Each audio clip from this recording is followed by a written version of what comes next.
can cope with. First up, ABS, the system that prevents your wheels from locking like this when you brake. One of the hardest things for ABS to do is stop you on an icy hill. Without ABS, this happens. But with the latest ABS now engaged, will the result be any more controlled? Yes, undramatic but very impressive. ABS stops your wheels slipping when you're braking. Traction control stops your wheels slipping when you're accelerating. But will it work driving uphill? These huts shield specially prepared gradients of ice from the sun and are the perfect place to test. This is what happens when the traction control is switched off.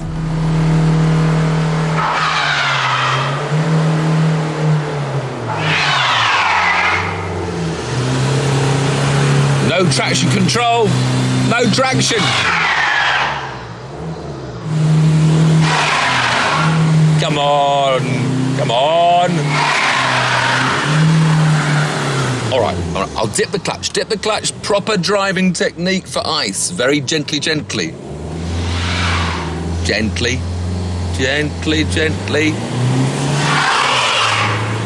Right, I'll take a run at it. That's it.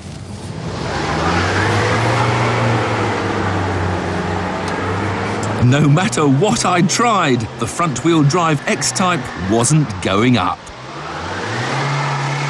But turn the traction control on and power is automatically restricted so the tyre's grip is never overwhelmed.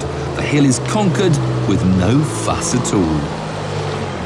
Nobody knew what would happen in our final test, except that it would need a large runoff area.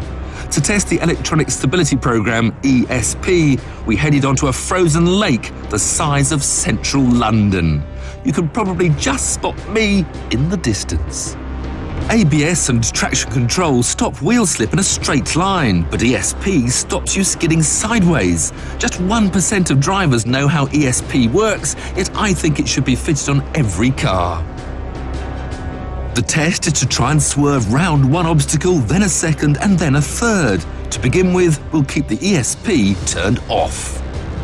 Right, I'm driving down a motorway at 70 miles an hour. I'm going to suddenly be faced with an emergency avoidance situation. I've got no ESP and I'm on sheet ice.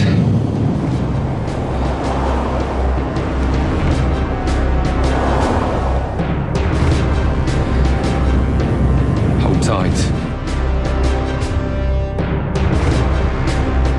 Missed one, missed two, and no! I've lost total control.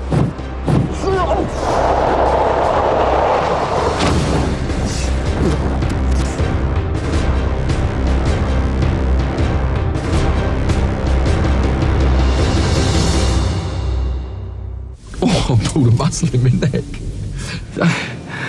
I missed the first two obstacles, but after that I was just a passenger, no control. And I just slammed into that, fortunately, polystyrene wall. Normally, Bosch tests at 50 miles an hour, but this was at 70. And given that it was on sheet ice, I was doubtful that even the latest generation of ESP could save the skid. But we turned it on, rebuilt the wall, and tried again. Okay, now building up to the same situation, 70 miles an hour. I now have the ESP switched on. I face the same hazard. I still can't believe this is going to work. 70 miles an hour. Miss one, miss the other, and just drive past the wall and gently bring the car to a halt with my ABS brakes. I mean, it's just so undramatic, it's unbelievable. The ESP senses a potential skid, so first cuts power, then applies individual brakes to counteract the slide. It reacts better than any human could. Watch how the front wheel automatically brakes just enough to keep you straight.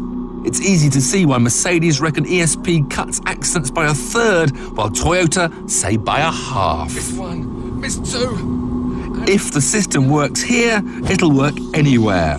And after experiencing it firsthand, I'm certain your next car should be fitted with ESP.